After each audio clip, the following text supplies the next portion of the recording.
কারাগারের গেট সেখানে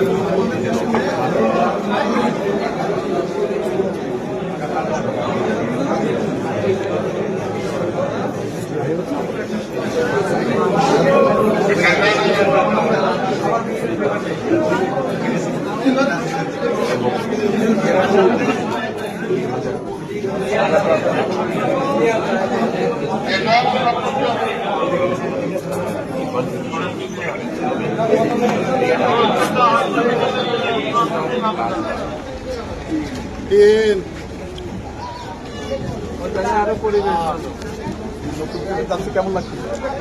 ভালোই লাগছে আলহামদুলিল্লাহ। কেমন লাগে দেখা যায় দেখছি কেমন লাগে। এই যে নতুন জায়গা যাচ্ছে কেমন লাগছে? ভালো লাগছে এখন